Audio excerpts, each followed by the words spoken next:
Okay, you are good to go, Chair. Okay, awesome.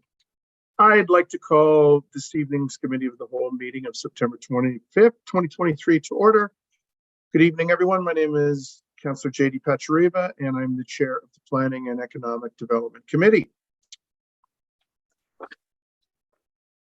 The Town of Lincoln Council meetings are posted on our YouTube channel. Closed captioning is available on all of our videos by selecting the closed captioning button on the bottom right of the video. We've got members of committee all in attendance remotely this evening, and we've got regrets from Councillor Brunet, who's vacationing in Portugal. So follow his journey on his Facebook and Instagram page. He's up to quite a bit there. Also, we've got staff attending remotely this evening. Are there any declarations of interest? I see none. Do members have any amendments to the order of tonight's agenda? I see none. So we've got one statutory public meeting this evening. The purpose of the public meeting is to receive comments from the public and consider questions regarding the draft plan of subdivision for 4020 to 4064 Mountain Street by 241 0002 Ontario Inc. We will consider the recommendation report associated with this item immediately after the statutory public meeting.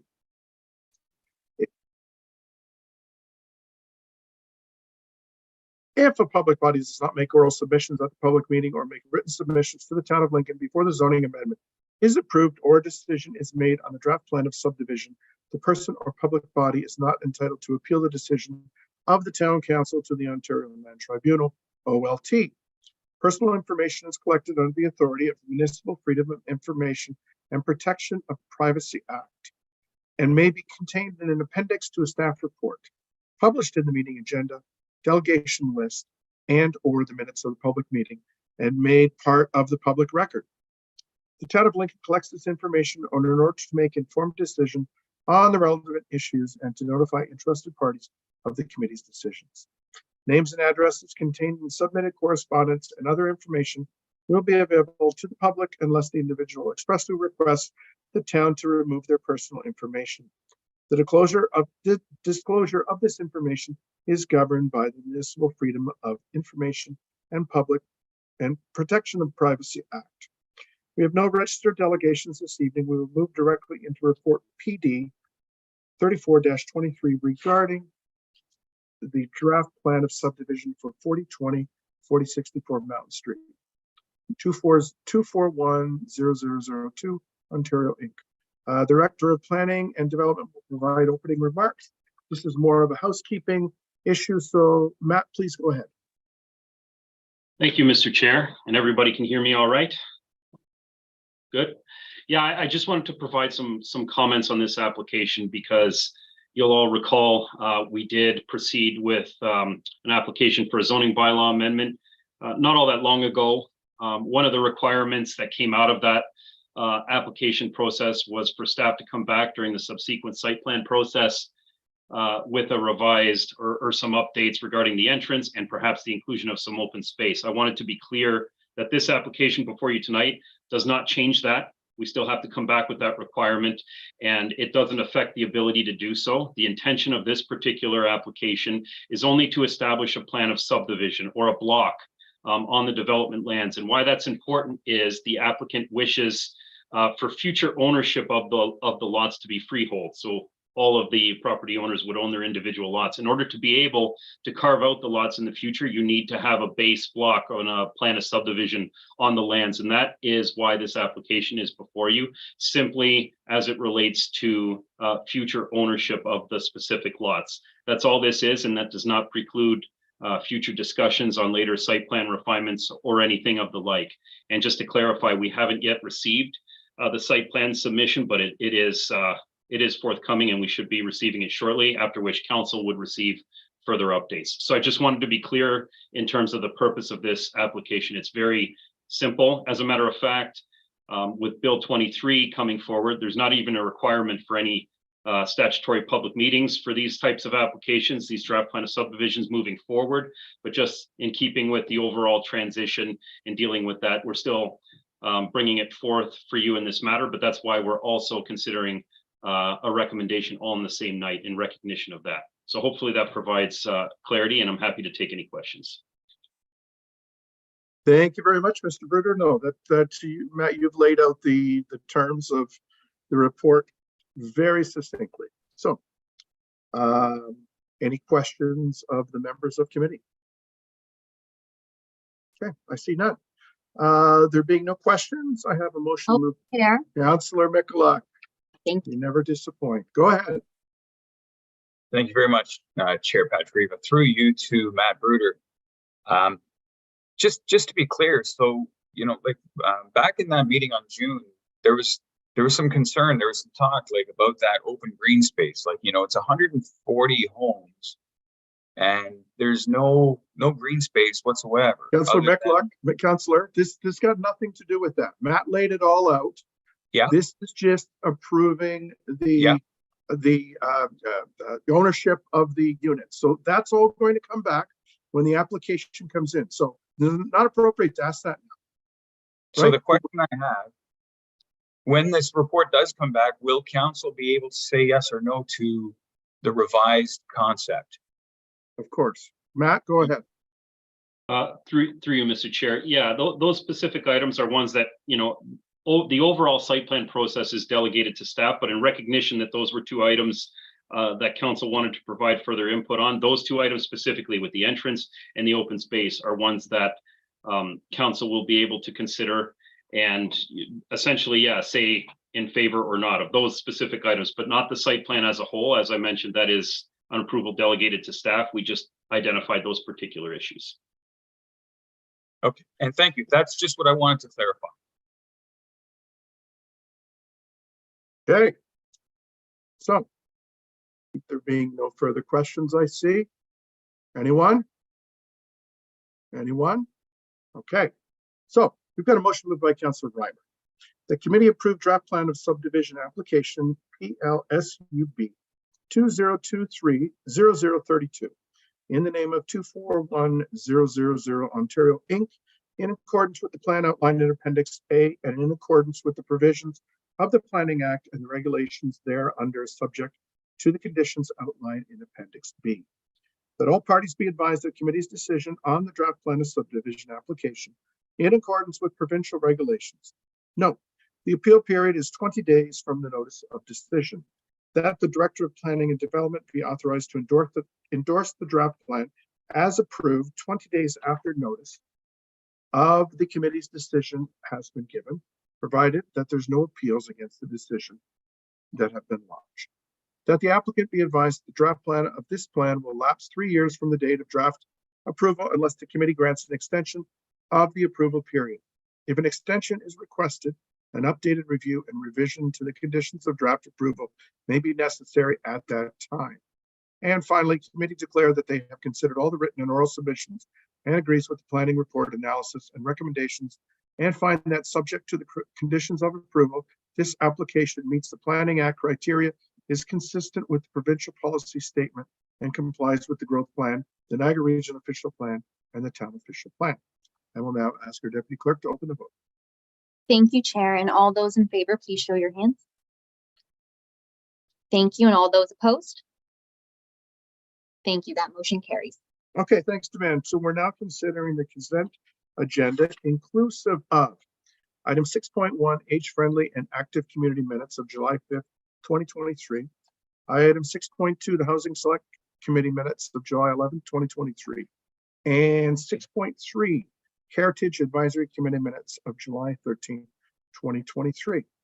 Would any members of committee like to remove an item from the consent agenda to discuss? Okay. There being no further discussion, I have a motion moved by Councillor Murray that all items listed under the heading of consent agenda for Monday, September 25th, 2023 be adopted as recommended. Item 6.1, age-friendly and active community minutes of July 5th, 2023. Item 6.2, Housing Select Committee minutes of July 11th, 2023. And item 6.3, Heritage Advisory Committee minutes of July 13th, 2023. I will now ask our deputy clerk to open the vote. Thank you, Chair. All those in favor, please raise your hand. Thank you. And all those opposed? Thank you. That carries. Fantastic. Thank you very much. So we'll now rotate to allow Councillor and Chair Lynn Timmers to assume the chair at this time for the General Business and Finance Committee agenda. Thank you very much. Thank you, Councillor Pachariva. Boy, I think that was the quickest planning meeting I've ever witnessed. So on to the General Business and Finance. So we have no delegations, and we are going to be considering 2 reports this evening. The first one being report AD-10-23 regarding implementing a municipal accommodation tax in Lincoln. Our Director of Economic Development and Communications will be providing a presentation. Mr. Deaney, please go ahead. Thank you, Chair Timmers, and bear with me, members of council, as I share my screen. Please let me know if you can see that, Chair Timmers. Yes. Okay, perfect. So good evening, Mayor Easton, Chair Timmers, and members of council. I am pleased to be in front of you this evening providing an information update on implementing a municipal accommodation tax, or MAT for short, for Lincoln, which is a sustainable solution for tourism and economic growth and prosperity in our community. Tonight, I will be taking you through several slides and highlighting a number of key elements, mainly a brief overview of the importance of tourism to our local economy, some background information about MAT, overview of the legislation and what MAT is. We're going to look at answering the question, why implement a MAT here in Lincoln? And we'll also be briefly touching on collection and administration. And finally, we'll look at MAT across Ontario. It is important to note, and for our viewers at home, that no decision is being made tonight. Rather, this is the first step of a process towards implementing a municipal accommodation tax here in Lincoln, which I will highlight at the end. Also, while we'll be touching on a variety of items this evening, there's still work to be done from a staff perspective, which will help inform Council's final decision on implementing a MAT in our community. So regarding the importance of tourism to our local economy, Chair Timmers, members of council, you have heard me deliver this information before. It is important to highlight the significant role that tourism plays in our local economy. While Lincoln does have a generally well-diversified economy, the important role that tourism plays cannot be understated. For instance, tourism directly accounts for 1,700 jobs in our community. This does not include the ancillary jobs such as seasonal employment or the manufacturing jobs that support this sector. Of course, the economic impact that tourism plays in Niagara cannot be understated. It's a huge contributor to both local and regional economic activity. We have a tourism-based economy in our community. Through increased visitation and consumer spending in Lincoln, we'll continue to see economic growth and job creation. In fact, our tourism strategy is working. We're already getting more investment in the beverage sector, accommodation sector, as well as jobs associated with the agricultural component of tourism here locally.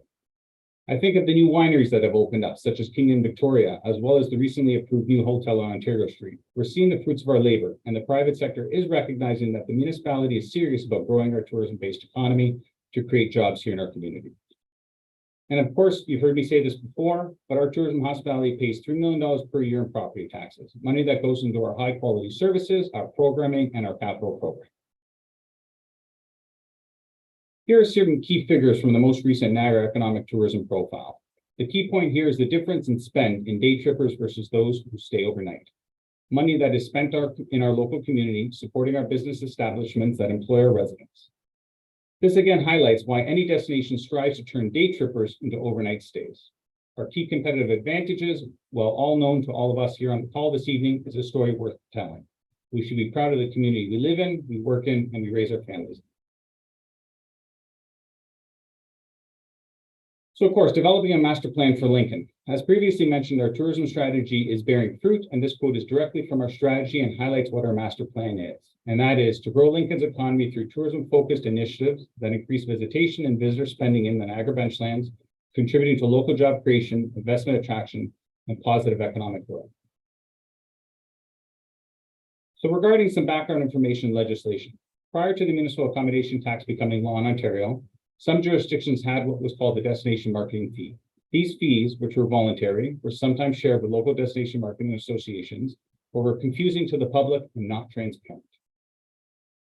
That is why, back in April of 2017, the province moved forward with amending the Municipal Act that gave municipalities the power to implement a local municipal accommodation tax. And that serves as a revenue tool that Ontario municipalities can use to further promote tourism as an economic driver. The legislation states that at least 50% of the collected tax must be remitted to a destination marketing organization to be used for destination marketing, thereby further supporting tourism in the community. The remaining portions of the amount collected, minus administrative fees, can be used for other tourism-related needs in the community. Things like community beautification, capital infrastructure such as roads, parks, community signage, and events, such as Fling Out King that just happened this past weekend. The province allows the municipality to determine the needs for the community. So of course, what is a municipal accommodation tax? Municipal accommodation taxes are taxes that are levied on the accommodation portion of a visitor's overnight stay. MAT can only be charged on the room. It cannot be charged on other amenities such as food and beverage. MAT is a tax that is levied on visitors staying overnight at our local accommodation partners, not on local residents. It must be collected by the accommodation partner, similar to HST, but remitted to the local municipality. Municipalities get to decide what type of accommodation the MAT applies to. However, in our preliminary research, most municipalities cover all types of accommodations. So why implement a MAT here in Lincoln? As defined in our tourism strategy, Lincoln's greatest opportunity for economic growth and job creation is through our tourism and hospitality sector. The primary objective of MAT is twofold. One, to generate additional revenue to support economic growth and job creation in our municipality through destination marketing. And two, to shift the responsibility for managing these costs away from our residents and onto the visitors who enjoy our local amenities. While both residents and visitors can enjoy our attractions, the MAT legislation recognizes that residents should not shoulder all of the burden or the cost of promoting Lincoln and supporting tourism-related infrastructure. And MAT does provide funding for local DMOs to support tourism marketing, which in turn helps with further private sector investment here in our community. This project enhances investment in tourism, marketing, sales, and product development by putting dollars back into the local visitor economy. And MAT provides local tourism with a diversified and reliable source of income that builds the economic resiliency of our local destination. So lower tier municipalities in Ontario can implement a MAT, upper tiers cannot. Municipalities can determine the design, the administration, the collection, and the tax rate for the program. As previously mentioned, at least 50% of the MAT must be given to a local DMO, and it's meant to supplement funding for the organization. Some municipalities, it should be noted, give more than 50%. So what have we done? Staff have formed a cross-departmental working group to research MATs in Ontario to ensure we are putting our best recommendation forward to council when the time comes. This group consists of representation from planning and development, economic development and communications, legislative services, finance, and municipal law enforcement. We've been meeting on a bi-weekly basis and will continue to do so. So collection and administration. Of course, when it comes to implementing a local municipal accommodation tax, the topic of collecting and administering the program comes up. The MAT working group is looking at various options on how we can collect and administer the program. Some municipalities collect and administer the MAT themselves, while some use a third party for collecting and administering the program. For example, for a fee, the Ontario Restaurant, Hotel, and Motel Association will engage with the industry to get the MAT onboarded, provide educational webinars, assistance, develop program guidelines, as well as collect and remit the MAT to the municipality. ORMA, for short, collects and administers the MAT in over 70 municipalities across Ontario. The working group will be looking at the pros and cons of using a third party or whether or not an internal process will be more beneficial. And of course, it goes without saying, we're keeping cost and efficiency at top of mind as we go through this project. It should be noted, this process is closely linked to our regulating and licensing of short-term accommodation sector, as MAT requires a proper licensing system be in place. Revenue assumptions. So staff have done some very rough preliminary calculations on the potential revenues that MAT and Lincoln could raise. These numbers are based on a 50% occupancy during a 30-day calendar period. Please note that just because on the first day of collecting a MAT, this does not mean that on the first day of collecting a MAT, you get these amounts. That isn't the case. It takes time to get the program up and running, educating our partners on how to collect and remit a MAT program here in Lincoln. So you can see at a 4% rate, which seems to be the standard across the province, a municipal accommodation tax in Lincoln could collect up to $428,000 in revenue. Public consultation. So staff intend to engage with the sector and have already begun to do so. We have a Speak Up Lincoln page dedicated to Matt. This page has information on it as well as a public survey. Staff will also be engaging the Lincoln Chamber of Commerce and other stakeholders to ensure their members are up to speed on our work. We held a PIC on September 20th, and there is a statutory public meeting scheduled for October 16th, the same night as we're holding a public meeting for the STA licensing and regulatory reform. As I mentioned, these two projects are closely aligned. So MAT industry comparables. The next two slides showcase some examples of MAT in other municipalities. Here in Niagara, for example, we do have 4 other municipalities that have a MAT in place: Niagara Falls, Niagara-on-the-Lake, Port Colborne, and St. Catharines. On this chart is what their rate is, how much they give to the local DMO, as well as their collection entity.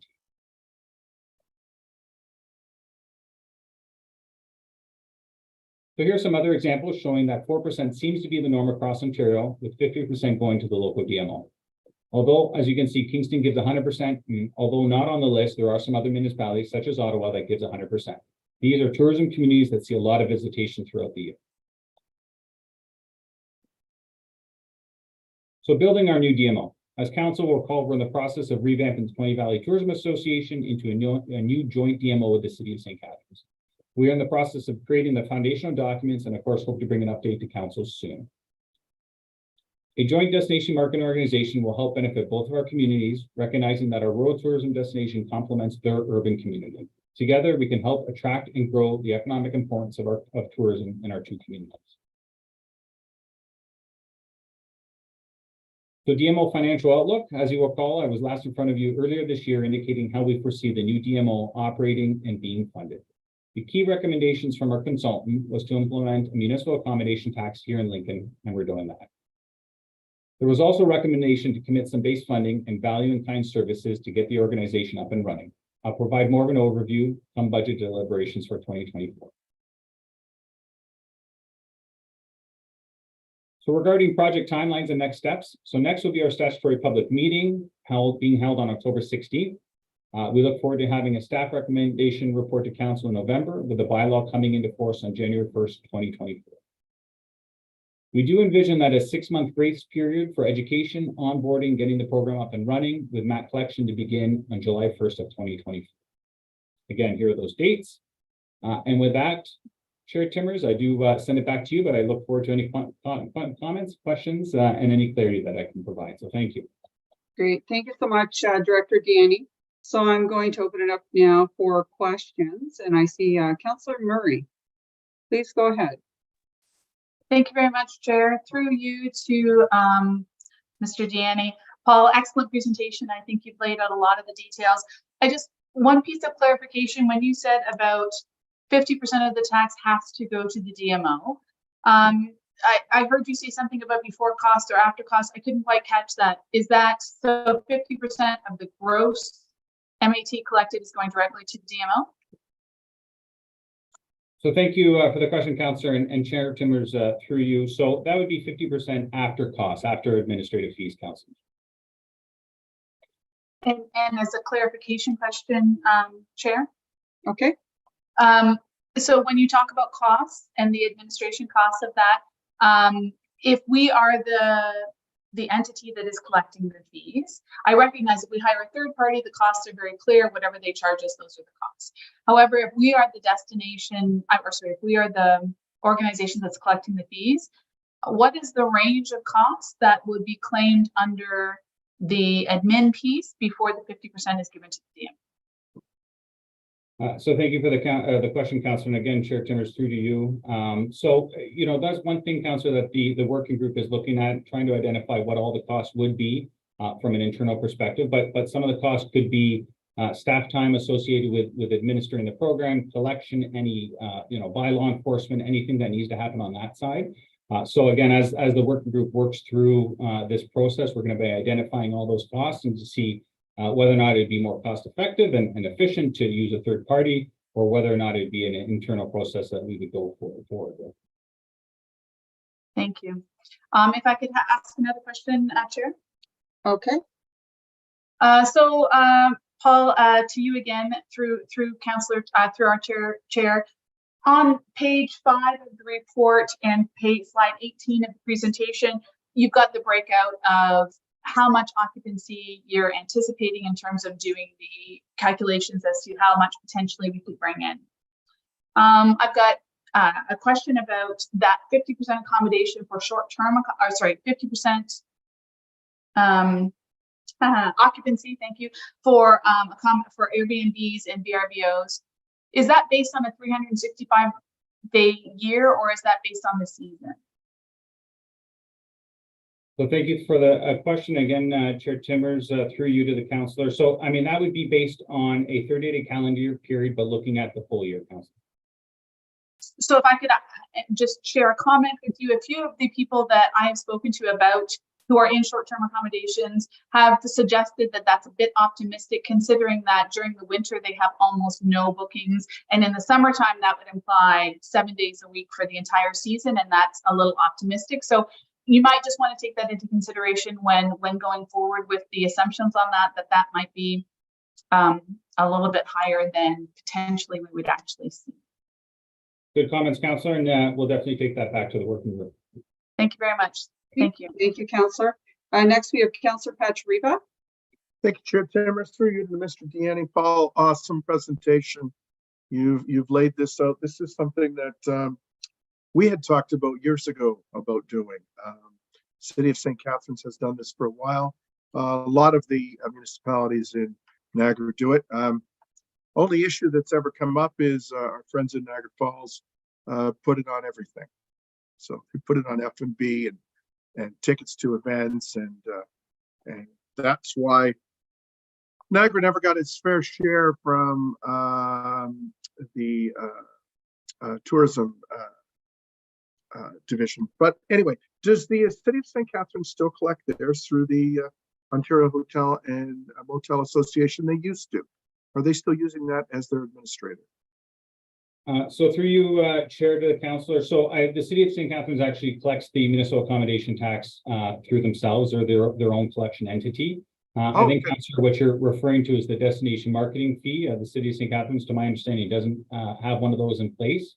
That was the old system that the province has technically moved across from or away from towards this more legislated tax program. Okay, yeah, because their hotels used to the GSNAP group, and their dollars were collected by this association and then remitted. So, okay, terrific. And I appreciate the question, councillor. And you know, part of the reason I had in the presentation was the old DMF, or the destination marketing fee, was a little bit convoluted and confusing and unfortunately not transparent, which is why the province moved towards changing the Municipal Act and allowing municipalities to move forward with this legal tax. Yeah, no, thank you very much. And Chair Timmers, if I may, one more.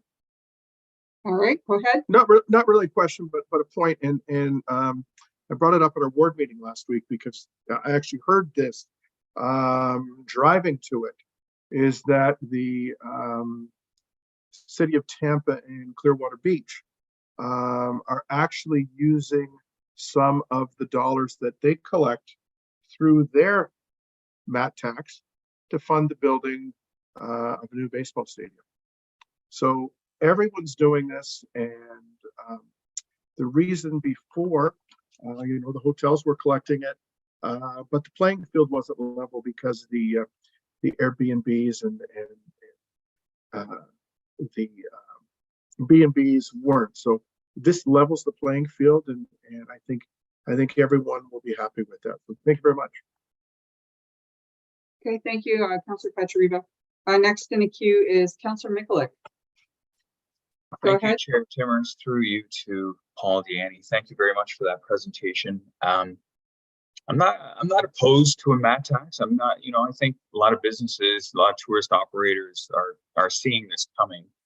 The concern I have is with the numbers that are being detailed here in your slide 18.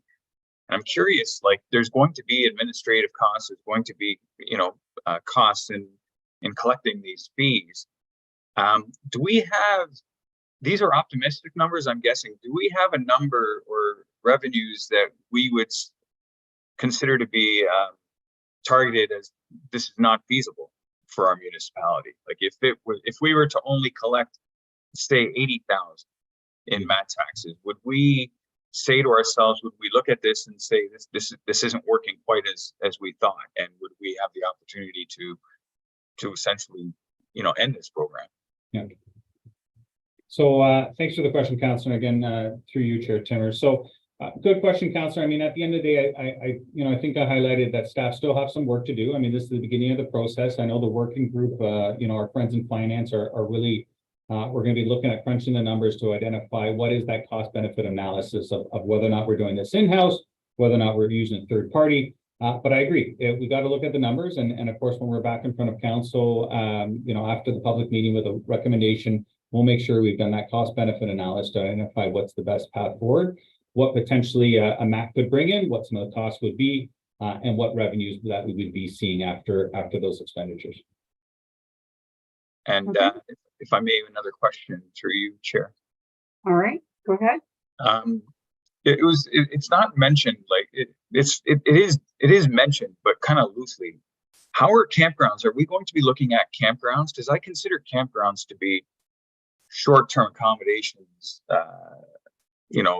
tourist operator type accommodation as also, whether it's tent camping or whether it's mobile home rentals, are you going to be reaching out to those providers as well, specifically? We have 3 or so campgrounds within the area. Director Deanne?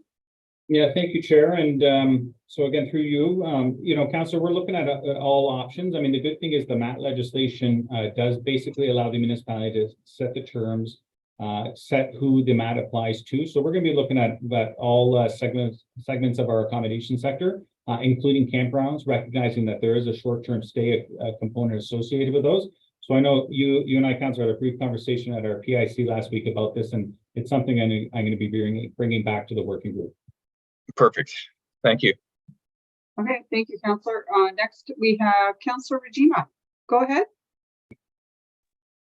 Thank you, Madam Chair. My question is about so we met today, as you're aware, Mr. Deanne, you're meeting with the different councillors to talk about the short-term accommodation licensing process.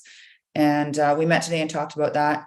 So what I didn't ask is when we're proposing to finalize that, because I'm aware that this whole MAT initiative is contingent upon us approving and finalizing the short-term accommodations licensing process. So is there a timeline for that? So thanks for the question, Councillor, and through you, Chair Timmer. So, I'll start, and just in case I say something wrong, I may turn it over to Director Bruder, but we're closely aligning the two projects, Councillor, as we do recognize that one is contingent on the other and somewhat vice versa. So the public meeting for both is happening on October 16th, both for STA licensing and reform and the MAT. And I do suspect that a recommendation report will be coming shortly thereafter, probably in November, around the same timelines for the MAT recommendation report, as the idea is to get this all in place for January 1st. I suspect there'll probably be a little bit of a grace period for short-term accommodation partners to get the license similar to the MAT collection, probably starting everything on July 1st of next year. Perhaps Director Bruder, was I correct in that? You, Madam Chair. Yep, you're on point as usual. Thank you. Great, thank you. Thank you both. Councillor Regina, did you have another question? No, that's it. Thank you, Madam Chair. Okay, thank you so much. So I'm going to loop back. Councillor Marie indicated she has another question. So go ahead, Councillor. Thank you very much, Chair. Through you to Director Deanne. Paul, just a question about B&Bs. I know that you note here that the MAT tax can only be applied to accommodation, not to breakfast, which would be part of that. At this point, I know that you said you're under development, so it's still being massaged, if you want to put it that way. At this point, is the assumption that B&Bs will be part of this program, or is that still very much under advisement? So through you, Chair, to the Councillor, good question, Councillor. In our research, most municipalities do include all accommodation partner types. So we haven't formulated the recommendation report to Council. We're going to be looking at all options. And so we look forward to coming back to you at a later date with that recommendation. But at this point, we are looking at potentially including all of our accommodation partners, partially because we do want to level that playing field. Thank you. Okay. All right. Thank you. Okay.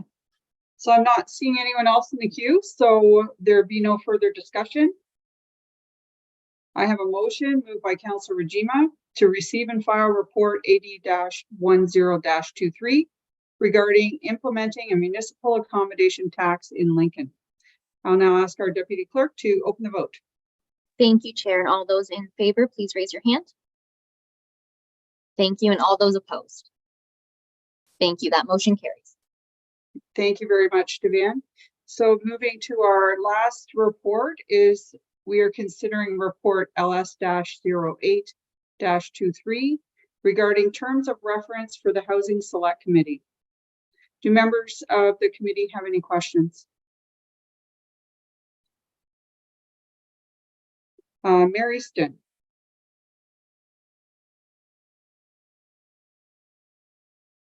Mary, Mary, you're on mute. you're on mute.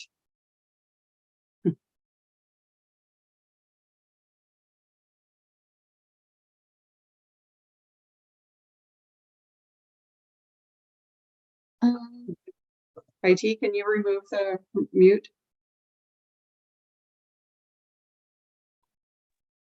Finally. Great. Go ahead, Mary Stin. Thanks very much, Madam Chair.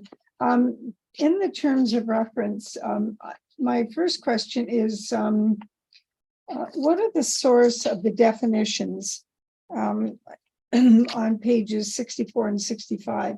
I'm asking this question to ensure that there is consistency with the regional definitions. And if they're not consistent, then we need to know that. Thank you, Mary Stin. I'm going to turn this over to our deputy clerk, Devan. I'm sorry, I see Matt putting his hand up. Sorry, Thank- Matt, I just saw Devan's name on the report, so I'll leave it. Who wants to go first? Director Thanks, Bruce? Madam Chair. I'll go first, and if our deputy clerk has anything to add, she can do so. But most of those definitions did in fact come from the region. And otherwise, they're still widely accepted among the industry. So there won't be any surprises and there will be consistency, Your Worship. So good question for sure. Okay, that's great, Madam Chair. And then the other part of that is, and I was just going back to the minutes. One of the questions that was asked led me to wonder, to clarify, who does this committee report through? Does it come directly to council or does it go to planning? Who would like to take that one? I Thanks. see the deputy clerk nodding, so go ahead, Devan. Thank you, Chair. The Housing Select Committee reports through Committee of the Whole. So all of their minutes will be presented to Committee of the Whole. Okay, so as part of that question, Madam Chair, then I would raise the issue of anything that could cause a delay, given that Bill 23 is coming up. And we certainly don't want to find ourselves in a situation where we're going to be having to pay development charges back if there's any delay. So through you to Mr. Bruder, I guess. Thank you very much. Thank you, Madam Chair. I think that's a good point, Your Worship, that you're bringing up. One of the things that we'll be strategically managing too, you're correct, it's some of the recent planning legislation that's come along, there's some tighter timelines associated, that's true. And that's required us to be a lot more strategic at the outset, especially with applications where we foresee the need for input from the Housing Select Committee. So we're going to be very strategic. I know that in the terms of reference, it speaks to quarterly meetings, but there is also an opportunity if we need to call for additional meetings as needed, and we'll make sure we leverage that opportunity if the strategy requires it. But I think there's enough flexibility built in, and again, working with my staff to make sure we've got some foresight into when we're going to need input, that will be able to navigate that. So I don't see any issues. Okay. So, Madam Chair, I think I have one more question, correct? Okay, yes, go ahead. You do. So this is causing me to wonder what the work plan is, because the priority, as it's been described to us on a number of occasions, is and is shown in this on the chart, it's listed as well, but certainly affordable rental housing and affordable ownership housing, probably affordable rentals, is the highest priority at the moment. So when will we see a work plan from the committee in terms of how they're going to approach this? I think the willingness is there and the interest is there, but I don't know how this is going to start moving through our normal processes. I mean, I'm expecting some speed to be put behind this. Absolutely. Director Bruder, did you have anything you wanted to add there, or Deputy Clerk?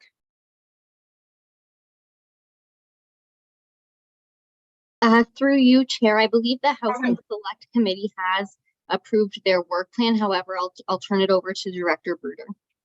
Okay, thank you. Thank you very much. Director Bruder? Through you, Madam Chair. Yeah, they've definitely already done a significant amount of work on their work plan. I think that's something that's going to be forthcoming, but I recognize your call for speed, your worship. So that's something we'll be sure to share very, very shortly and ahead of the next Housing Select Committee meeting. So more info to come on that very shortly that we can distribute among council, but it is something that's already been worked on. I don't have all of the details in front of me at this time, but I can certainly follow up to provide those. Okay, that would be very helpful, Madam Chair, and I'll certainly be keeping track, as I'm sure others will, of any situations where we are losing ground on rental units. And so I think this is one of the biggest priorities that's coming ahead of us. Thank you very much, Madam Chair. Thank you, Mr. Root. Thank you, Mary Stine. If I could just add, as the Vice Chair of the Housing Select Committee, we do have a work plan in place, and tonight it's just very important that we, approve the terms of reference. So, you'll be seeing more coming forward from the Housing Select Committee in the next meetings. I see Councilor Rajima has her hand up. Go ahead. Oh, thank you, Madam Chair. I wanted to make a comment about something that I read in the minutes, and I think that it was quite interesting and will help, I think, move things forward. And that's that the committee is proposing that members or that staff provide information on affordable housing at the pre-consultation application stage and include a scorecard / scoring type matrix during that pre-consultation meeting on how segments of the housing continuum are met and incentives. That's what it says in the minutes. So my understanding is that in Niagara Falls, they've put in place a process where applicants are required in their planning justification reports to demonstrate how they're meeting the goals of the city in that case, in terms of their goals that they put in place to meet housing. So not only just discussing it at a pre-consultation stage, but also requiring that each planning justification report lay out how this development meets the goals of the municipality. No, that's really great. I'm really glad you brought those points up, Councilor Rajima, because that was something that we did discuss in great length at our last meeting, which was held at the YWCA in St. Catharines at their new building on Oakdale. So we had a very, very good meeting, and we did discuss exactly those things, some kind of a scoring system for applications that are coming forward. Are they meeting our priorities? And laying that out in a very direct way so that we know what we're looking for when we're looking at applications and giving feedback and giving input. So anyway, there'll be more to that coming, but I'm really glad you brought that up tonight. So thank you for that. Yeah, you're welcome. Thank you. Councillor Pachariva. Oh, I thought you were looking like you wanted. Okay, very good. Councillor Pachariva is also on the Housing Select Committee with myself. So, okay, so I'm not seeing any other hands up. So we now have a motion moved by Councillor Pachariva. That's why your name's in my head.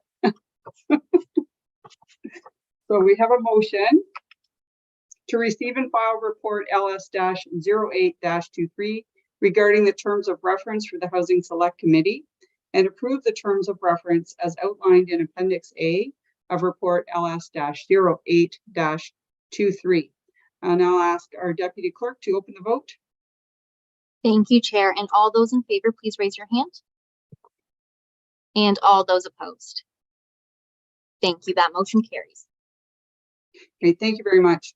So there being no additional reports to consider for the General Business and Finance Committee agenda, we now have concluded the General Business and Finance Committee agenda.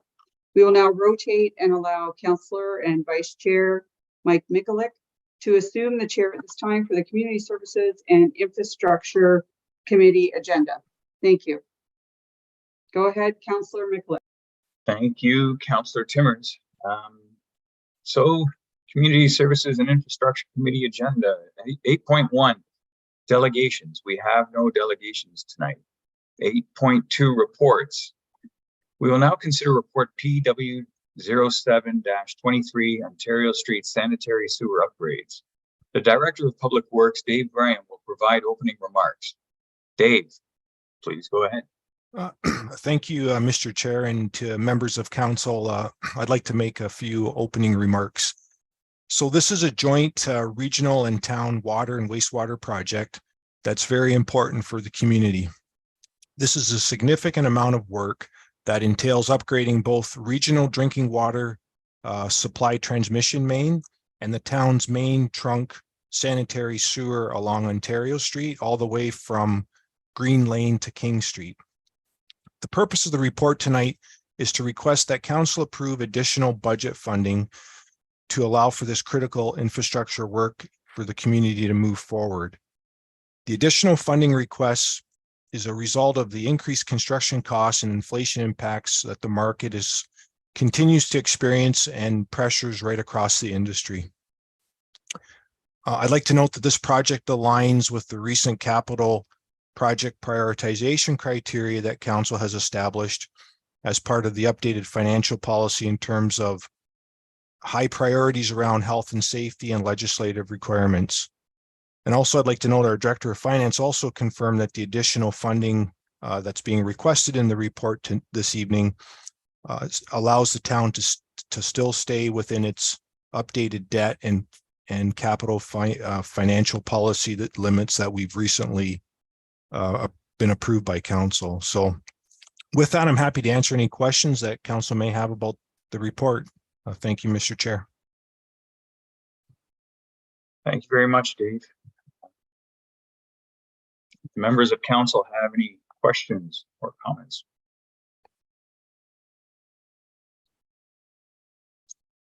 I don't see any. Definitely going to be some challenging times ahead. I don't know if I'm hopeful that we don't get these sorts of bid results very often in the future, but there are challenging times ahead. Councillor Russell, I see your hand is up. Thank you, Mr. Chair. Just a very quick question regarding that 1.1 million probably to Charlotte if she's available. Will that be applied to our 2024 budget, or how will that be put on the books? Will it be captured in 2023? Go ahead, Charlotte.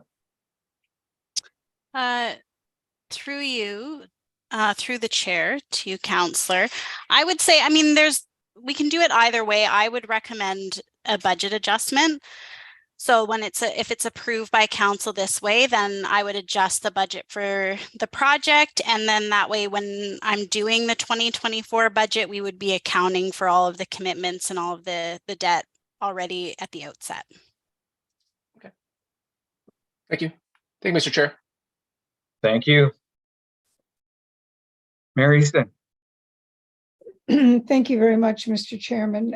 Through you to Madam Treasurer, if we were to, if this were referred to the Budget Committee, given the conversations that we've been having about setting priorities, I'm wondering I'm wondering which process will give us the greatest opportunity to discuss this as part of the overall priorities.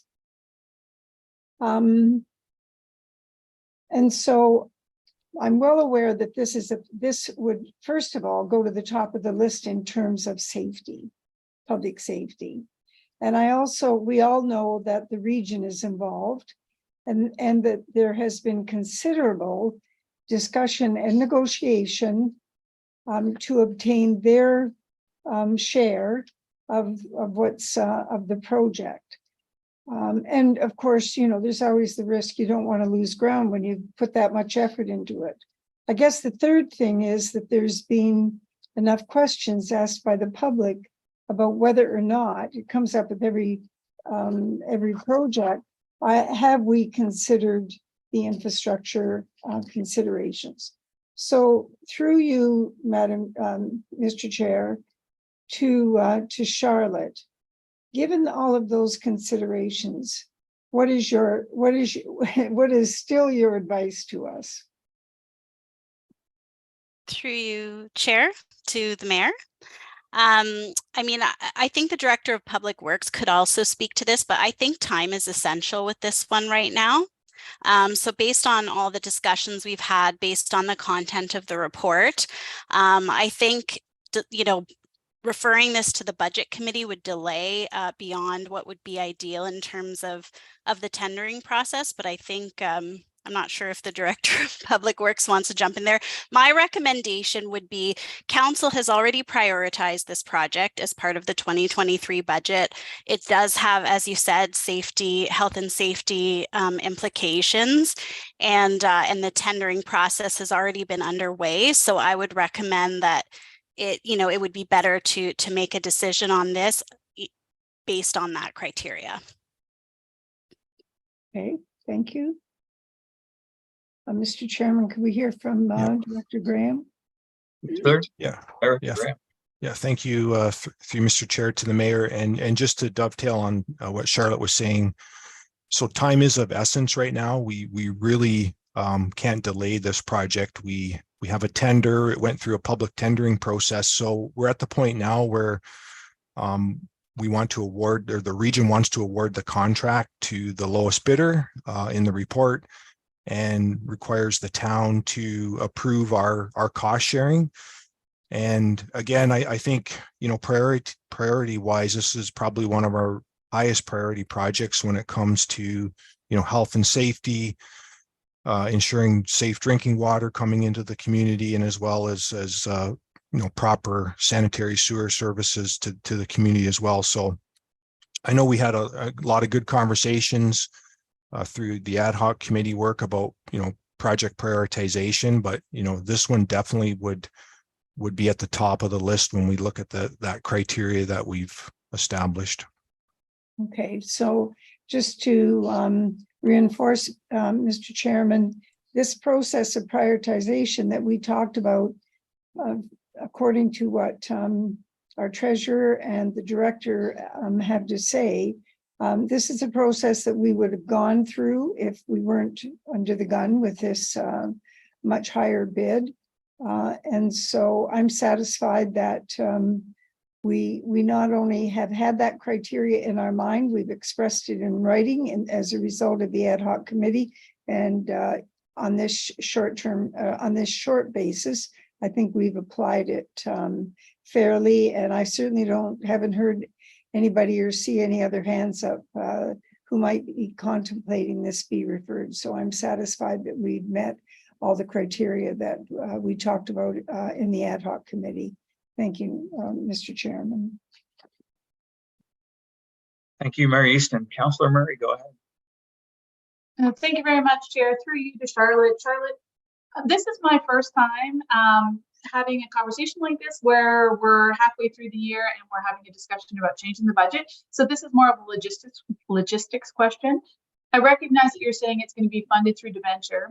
What I'm wondering is I've already paid my final tax bill for this year. So I'm wondering, how does that impact where we get the funds to cover the debenture fees for this? Charlotte? Through you, Chair, to the councillor. So typically what happens with debentures is that we undertake the project. And in fact, with this one, when we're doing cost sharing with the region, we would pay the region at the end of the project or towards the end of the project. And so it really doesn't impact in terms of how we would collect any of the fees. It would be the same impact. It's just that when we debenture, it's going to be a higher amount. It would be spread out over the years of the debenture, and then it would be collected the same way over time. Thank you. It would be more complicated if it was sort of like an in-year tax levy expense, which is likely what you're thinking. But because it's a debenture and we were already anticipating it would be in the future, it wouldn't have a big impact. Okay, thank you very much. Thank you, Councillor Murray. So yeah, further, Chair Brunet had an extensive meeting with Dave Graham and Walter Neubauer prior to this report. On Friday, myself, I had a meeting. It was just about 2 hours with Dave Graham and Walter Neubauer as well. Like this, it's a lot of money. This is a lot of money. There's no doubt about it. The question I asked, what happens if we say no? And what happens, what I was told is, well, we say no, we defer it. And Ontario Street gets torn up again one day. So the region moves forward. They do what they do. They rescope it, retender it. And the residents on Ontario Street would witness this sort of devastating construction twice in 5 years. So I think there's some projects where health and safety are indeed of utmost important, but also, you know, maintaining resident sanity during these sorts of construction projects. I think there's value to that as well. So those are my comments in looking at this. And yeah, it's big money. So that being said, there being no further discussion, I have a motion moved by Councillor Russell.